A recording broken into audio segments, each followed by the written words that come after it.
in these two vertical stacks contains one fly.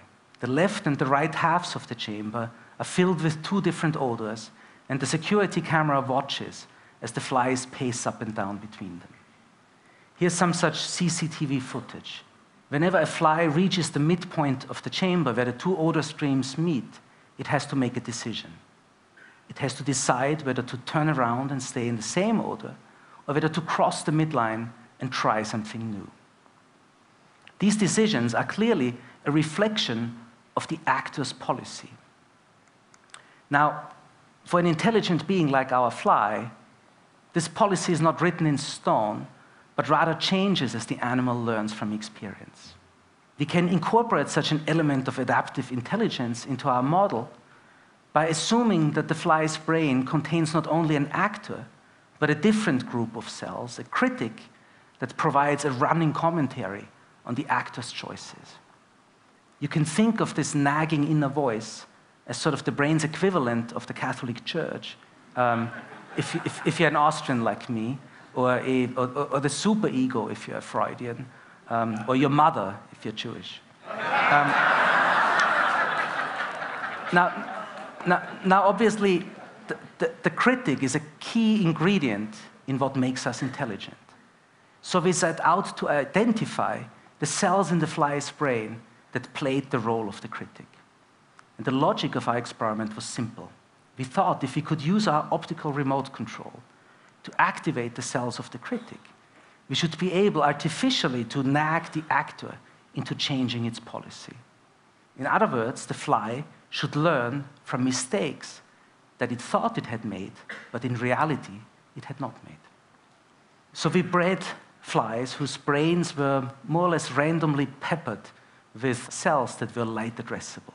And then we took these flies and allowed them to make choices. And whenever they made one of the two choices, chose one odor, in this case the blue one over the orange one, we switched on the lights. If the critic was among the optically activated cells, the result of this intervention should be a change in policy. The fly should learn to avoid the optically reinforced odor. Here's what happened in two instances. We're comparing two strains of flies, each of them having about 100 light addressable cells in their brains, shown here in green on the left and on the right. What's common among these groups of cells is that they all produce the neurotransmitter dopamine. But the identities of the individual dopamine-producing neurons are clearly largely different on the left and on the right. Optically activating these 100 or so cells in the two strains of flies had dramatically different consequences. If you look first at the behavior of the fly on the right, you can see that whenever it reaches the midpoint of the chamber where the two odors meet, it marches straight through, as it did before. Its behavior is completely unchanged. But the behavior of the fly on the left is very different. Whenever it comes up to the midpoint, it pauses, it carefully scans the odor interface as if it was sniffing out its environment, and then it turns around. This means that the policy that the actor implements now includes an instruction to avoid the odor that's in the right half of the chamber. This means that the critic must have spoken in that animal, and that the critic must be contained among the dopamine-producing neurons on the left, but not among the dopamine-producing neurons on the right. Through many such experiments, we were able to narrow down the identity of the critic to just 12 cells. These 12 cells are shown here in green. They send their output to a brain structure called the mushroom body, which is shown here in gray.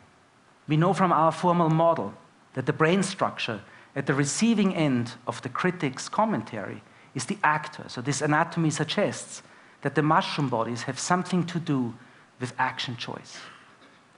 Based on everything we know about the mushroom bodies, this makes perfect sense. In fact, it makes so much sense that we can construct an electronic toy circuit that simulates the behavior of the fly. In this electronic toy circuit, the mushroom body neurons are symbolized by the vertical bank of blue LEDs in the center of the board. These LEDs are wired to sensors that detect the presence of odorous molecules in the air. Each odor activates a different combination of sensors, which in turn activates a different odor detector in the mushroom body.